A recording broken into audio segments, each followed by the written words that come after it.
All right, today we are diving deep into a really profound ancient text, the Shiva Samhita. And what's so incredible about it is that it tackles one of the biggest questions we could ever ask ourselves, and it offers an answer that is just as radical and mind-bending today as it was thousands of years ago. At its heart, this is what it's all about. And this isn't just some abstract philosophical question, right? It's deeply personal for all of us. How do we find real, genuine liberation from that endless cycle of stress, anxiety, and just feeling like something's missing, something that defines so much of modern life? So the text kicks things off by basically looking around and saying, wow, humanity has tried countless ways to answer that question. It paints this picture of a great, confusing maze of different beliefs and practices. But, and this is a big but, it warns that most of them, no matter how good they seem on the surface, are ultimately dead ends. The authors of this text, they got it. They knew that we're always searching. From acts of devotion to really strict self-discipline, we're constantly doing things, engaging in activities that we hope will lead us to some kind of ultimate peace or salvation.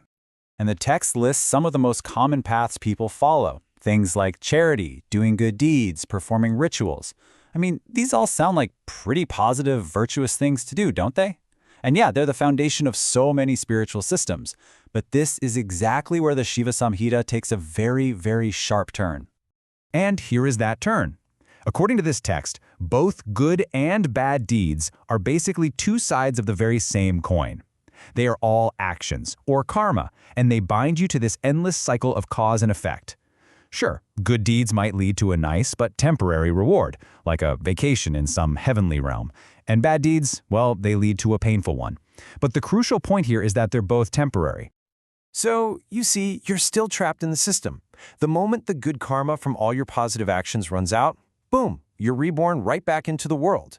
The fundamental problem hasn't actually been solved. You're just bouncing between better experiences and worse experiences, never, ever finding true, permanent freedom. Okay, so if actions, even the really good ones, don't lead to freedom, then what in the world does? Well, this is where the text reveals its central game-changing thesis. There is one true path, and it's declared by Lord Shiva himself. This right here is the definitive statement. It's the mic drop moment.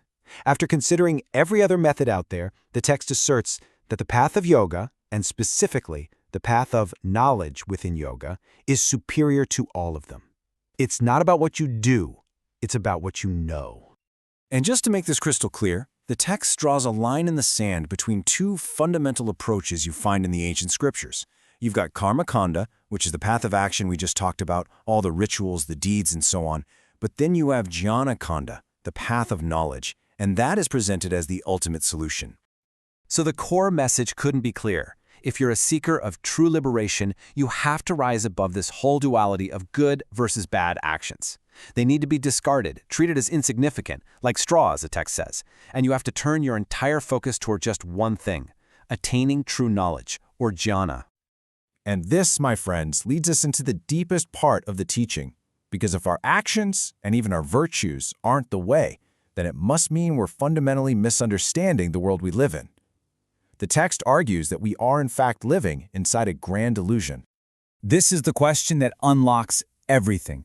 The answer, according to the Shiva Samhita, isn't found in trying to change the world, but in finally seeing it for what it truly is.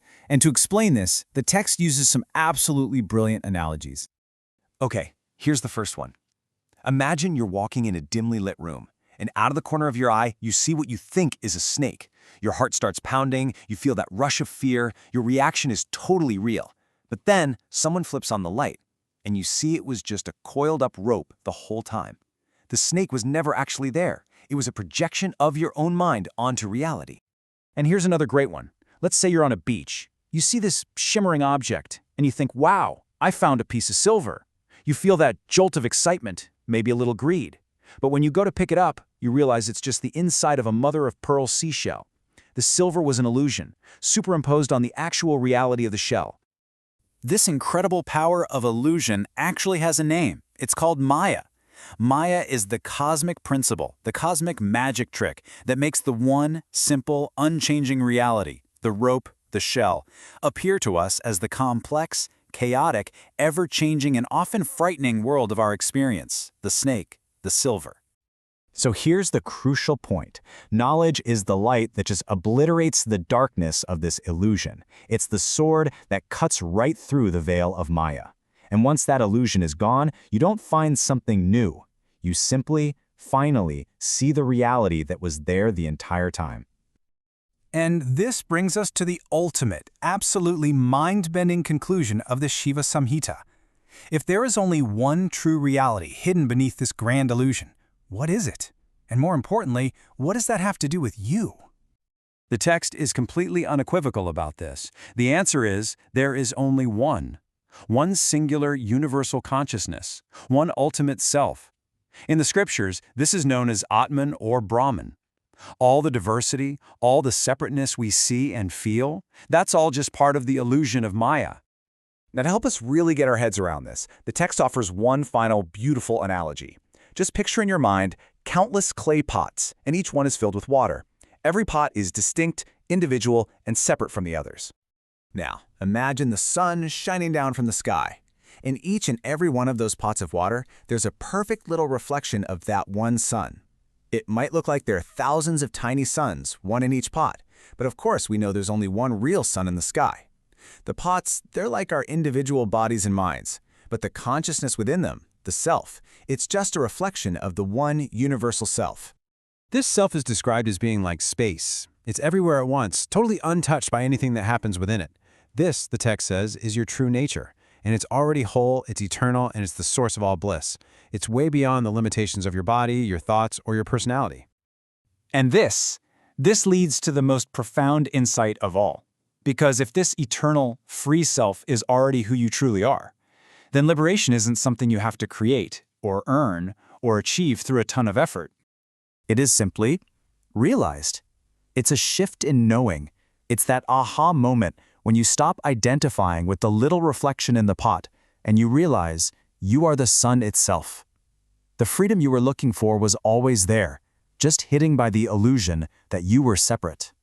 And so we end with the very question the Shiva Samhita leaves us with.